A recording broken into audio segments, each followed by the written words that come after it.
The specific moment of realization arrived at 10 o'clock in the evening, precisely 2200 hours, on November the 17th, in the year 1944. Sergeant Mel Grevich of the United States Marine Corps was standing inside a vast cold storage facility at Camp Tarawa, located on the island of Hawaii. Grevich, a man who had seen 26 years and endured 18 grueling months in the Pacific Theater, felt an oppressive weight. That weight was the unacceptable casualty rate among his peers. Gazing upon the rows of mangled scrap-ready aircraft, he tallied a grim internal score: 0 personal innovations that had resulted in life-saving technology for the infantry. Meanwhile, the recent, realistic training exercises for his battalion had recorded the equivalent of 11 machine gunners lost in the preceding 4 weeks. The mechanical culprit was the venerable, yet outdated, M1919A6 light machine gun. This weapon, a pillar of American firepower, was inherently deficient in the face of modern Japanese tactics. It weighed a formidable 32 pounds in combat configuration and possessed a pedestrian cyclic rate of fire of only 400 rounds per minute. Japanese weapons, such as the Type 92, offered comparable performance, but the American weapons' limitations were exposed in dynamic infantry assaults. Grevich's memory flashed back to the bitter, bloody fighting on Bougainville. He had personally observed 3 fellow gunners fall, not from overwhelming numbers, but because they simply could not sustain a high enough volume of fire. The Japanese soldiers, displaying a terrifying disregard for their own lives, were able to identify and exploit the measurable gaps in the American firing pattern, advancing through them with impunity. Grevich was assigned to G Company, a component of the 28th Marine Regiment within the storied 5th Marine Division. Their destiny was sealed: the catastrophic upcoming assault on Iwo Jima. Intelligence painted a stark picture. An estimated 21,000 dedicated Japanese defenders were dug into a subterranean maze of over 11 miles of tunnels and fortified positions. The Marines would land on unforgiving, black volcanic sand that offered 0 cover. In this environment, the machine gun teams, the source of life-saving suppressive fire, would be the most critical and the most vulnerable asset. The M1919A6 was demonstrably too slow, too heavy, and too exposed. Approximately 3 weeks prior, Grevich had taken the immense step of presenting his detailed analysis to his company commander. He explained the M1919's operational complexity: the required 3-man team gunner, assistant feeder, and ammunition bearer, the time required to set up the weapon, and the inevitable collapse of the fire team should the gunner fall. When asked for a solution, Grevich presented his answer. The solution lay in the wrecked aircraft surrounding him. On Bougainville, Grevich had been with the 3rd Parachute Battalion when they began salvaging the M2 aircraft machine gun. Designed for the SBD Dauntless, these weapons fired the standard 30 caliber round at an astounding 1,200 rounds per minute. This was the fire density the infantry needed. The modification concept, originally crude, had been refined by Grevich and Lieutenant Philip Gray. They had added a proper bracing stock salvaged from an M1 Garand rifle, a stable BAR bipod, and a fabricated mechanical trigger. The weapon worked perfectly, but the battalion was disbanded, and the innovation was shelved. Now, Grevich needed to resurrect the project and produce 6 weapons, 1 for each of his 3 rifle platoons, 1 for the critical demolition section, 1 for a forward observer team, and 1 for himself. The project was verbally approved by both his company and battalion commanders, men who understood the necessity. But the approval came with a rigid constraint: no paperwork. The weapon modification was entirely unauthorized by Marine Corps ordnance. Following official channels would mean months, perhaps years of delays. The Marines had less than 3 months before the assault. Grevich needed a co-conspirator of immense skill. He found Private First Class John Little, a man whose civilian experience was that of a highly precise machinist. Little understood tolerances and metal fabrication, the very skills needed to mate an aircraft weapon to infantry furniture. Little, grasping the life or death imperative, immediately agreed to join the covert project. Their first task was the most difficult, acquiring the 6 ANM-2 receivers, which were technically controlled items.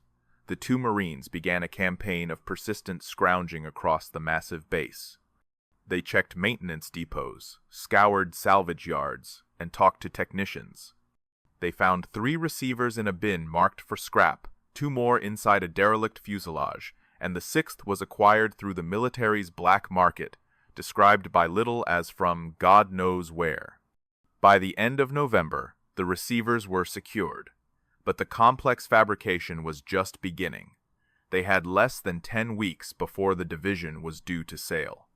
Every night, after the cessation of regular duties, Grevich and Little worked in a forgotten corner of the battalion maintenance shed. Little's work was engineering improvisation at its finest. He removed the awkward aircraft spade grips and began the fabrication of the mechanical trigger assembly, a system made from sheet metal designed to bypass the weapon's original electrical solenoid. The stock was a monumental challenge. The M1 Garand stock had to be surgically altered, its interior hollowed out to precisely accommodate the ANM-2's vital, protruding buffer tube. Little spent 6 focused hours on the first stock alone, using only hand tools, files, chisels, and sandpaper to achieve the minimal clearance necessary to prevent instability or cracking under recoil.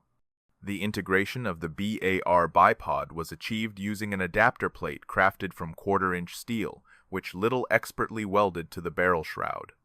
The final, life-saving design was the 100-round ammunition box, fabricated from scrap sheet metal, which attached to the receiver's left side. This box eliminated the assistant gunner, allowing the one Marine to operate the weapon and carry the initial load of ammunition. By December the 5th, the first weapon was fired. It functioned perfectly, delivering its terrifying rate of 1,200 rounds per minute, but the overheating was immediate. After only 30 rounds, smoke appeared. After 75 rounds, the weapon jammed. The solution was codified as doctrine, short bursts of 5 to 10 rounds, followed by a deliberate cooling interval of 15 seconds. It was a compromise, but it was workable. By January the 5th, 1945, all 6 weapons were finished. Each weighed 25 pounds, 7 pounds lighter than the standard weapon, and possessed 3 times the firepower. They were painted olive drab, and Grevich named his own weapon Betty Ann. On January the 7th, the 5th Marine Division boarded the transport ships. The 6 weapons were smuggled onto the vessels in crates. No serial numbers were recorded, and no officer had signed off on their existence. The convoy stopped at Eniwetok on February the 5th. Grevich meticulously checked all 6 weapons. The practice landing on Tinian on February the 13th revealed a vulnerability. Sand and saltwater spray compromised the feed mechanisms in the improvised ammunition boxes. Grevich and Little spent 2 days waterproofing and cleaning the assemblies. The 6th weapon was assigned to Corporal Tony Stein, a machinist from Dayton, Ohio. Stein, a man who understood mechanical integrity, instantly recognized the design's potential and was fully trusted with the unauthorized weapon. On February the 19th, at 0915 hours, Grevich's landing craft hit Green Beach. The silence was unnerving. Then, at 916 hours, the Japanese opened fire from their perfected kill zones. Grevich instantly witnessed the failure of the standard doctrine. A 3-man M1900 and 19A6 team was wiped out in 8 seconds before they could even set up their weapon. Grevich identified a pillbox 70 yards inland and brought Betty Ann into action. He fired a controlled 10-round burst. The distinctive, high-pitched chatter of the ANM-2 cut through the noise. 10 rounds impacted the firing port in less than 1 second. The Japanese position fell silent.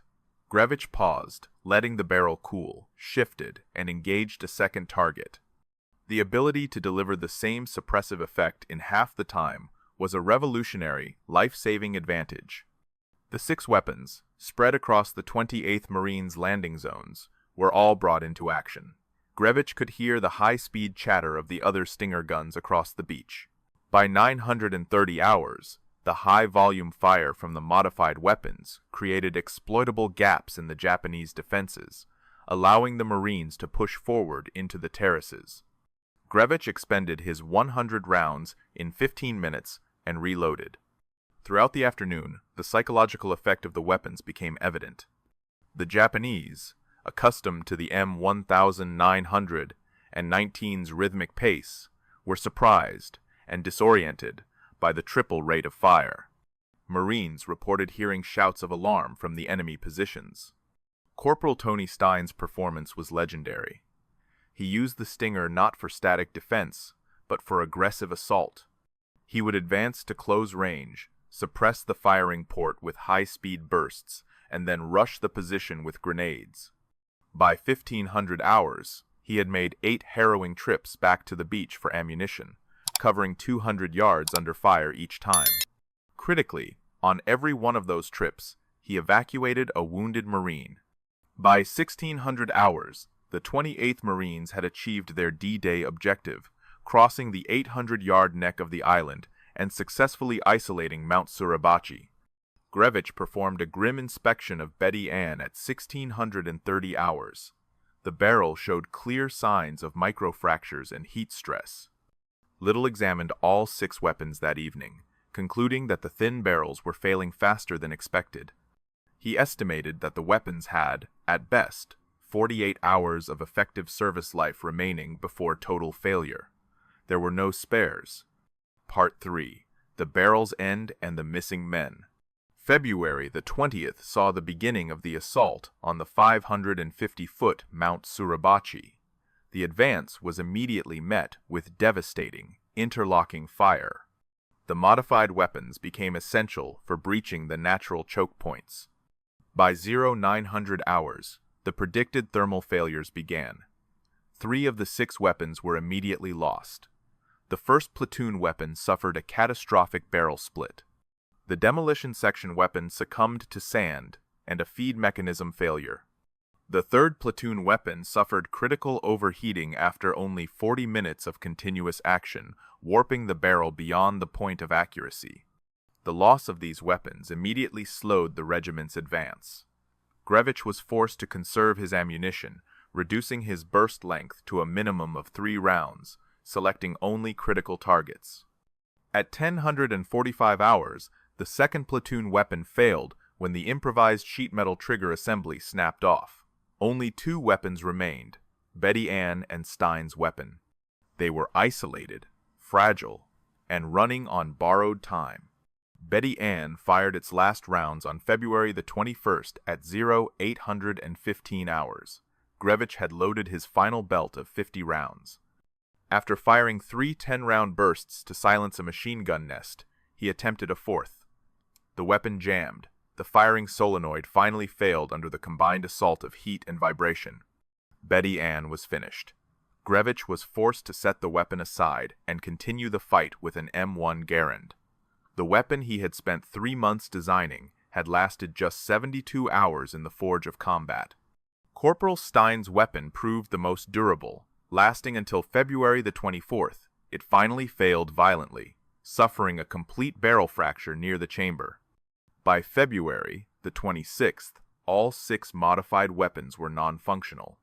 With no official records of their existence, the weapons simply vanished from the battlefield, discarded as wreckage and buried in the volcanic sand. On March the 1st, while leading a reconnaissance patrol, Corporal Tony Stein was killed instantly by a Japanese sniper. He was 23 years old. The recommendation for Stein's posthumous Medal of Honor was submitted on March the 15th. The citation detailed his extraordinary bravery on February the 19th, specifically crediting him with using a personally improvised aircraft-type weapon. The citation highlighted his 8 ammunition trips and his evacuation of wounded Marines under fire.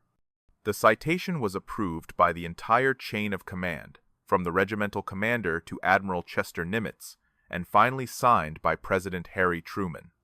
When the award was presented on February the 19th, 1946, the story published across the nation focused on the toolmaker who personally built a weapon to save his men. The citation made no mention of Sergeant Mel Grevich, no mention of Private First Class John Little, and no mention of the 3 months of unauthorized night work. The phrase personally improvised led historians to an incorrect, singular conclusion. Grevich and Little survived the war. They returned to civilian life and never sought public credit, largely because, in the grim calculus of the Medal of Honor, the award almost exclusively went to men who died earning it. 324 of the 464 Medals of Honor awarded during World War II were given posthumously. The Marine Corps never adopted the stinger. Their official analysis confirmed the thermal flaw, the lack of quick-change barrels, and the inability of the thin aircraft metal to withstand sustained ground fire made the logistics impractical. The service chose the slower, heavier, but ultimately more reliable M1919A6. The 6 weapons, existing for only 3 months in creation and 3 days in combat, were never found. The story of the 2 Marines who risked their careers to save their comrades by building the monster gun remained buried for decades, their crucial contribution overshadowed by the powerful, necessary narrative of the man who fell.